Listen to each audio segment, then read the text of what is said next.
প্রথমে আমি মাংস ভালোভাবে ধুয়ে নিয়েছি। এর ভিতরে আমি 1 কাপ পরিমাণে পেঁয়াজ কুচি দিব। যেহেতু আমি এটা হাতে মেখে রান্না করব।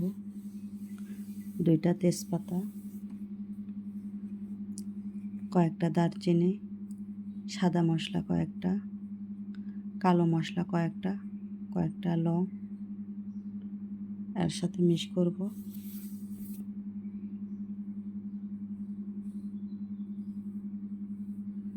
এর সাথে দুই চামচ পরিমাণ মরিচের গুঁড়ো,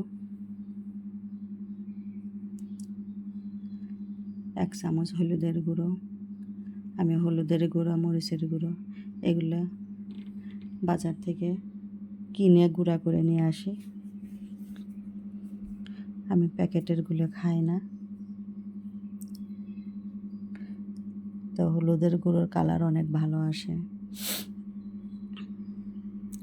এর ভিতরে আমি কয়েকটা কাঁচামরিচ বেটে সেগুলো অ্যাড করে দিলাম। এখন আমি জিরার গুঁড়ো,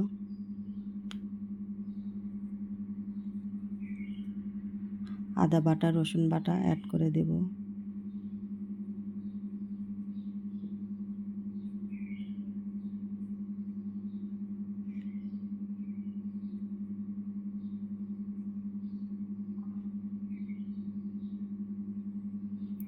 পেঁয়াজ বাটা আমি এর সাথে দিয়ে দিলাম। 1 চামচ পরিমাণে ধনের গুঁড়ো এর সাথে দিয়ে দেব। সব মশলা একসাথে দেওয়ার পরে এটা আমি এখন খুব ভালোভাবে মাখাবো হাত দিয়ে। আসসালামু আলাইকুম সবাইকে, আশা করছি সকলে ভালো আছেন। আমি আলহামদুলিল্লাহ ভালো আছি।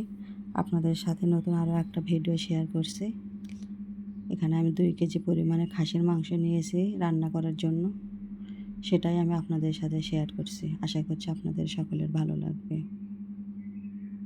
আর আমার ভিডিওটা যদি আপনাদের ভালো লাগে অবশ্যই একটা লাইক কমেন্ট করবেন আর শেয়ার করে অন্যকে দেখার সুযোগ করে দেবেন।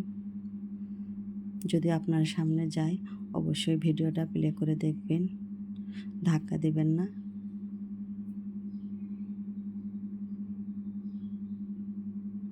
আমি এটা হাত দিয়ে খুব ভালোভাবে মাখাবো।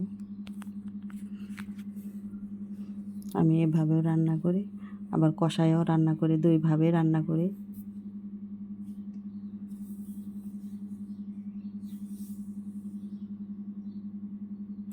লবণ ঝাল এটা পরিমাণ মতো, কেউ কম খায় কেউ বেশি খায়, আপনারা নিজেদের পছন্দ অনুযায়ী দেবেন।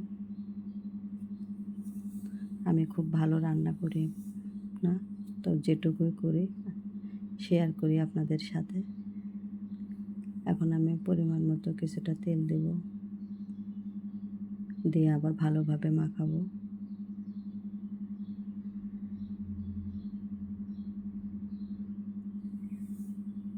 হাতে মেখে রান্না করলে আলাদা একটা স্বাদ আসে।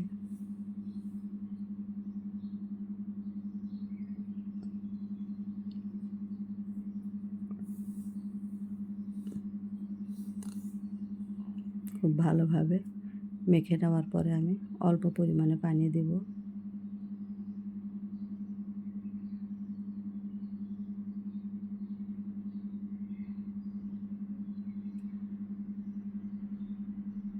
আমি খুব নর্মালভাবে রান্না করি।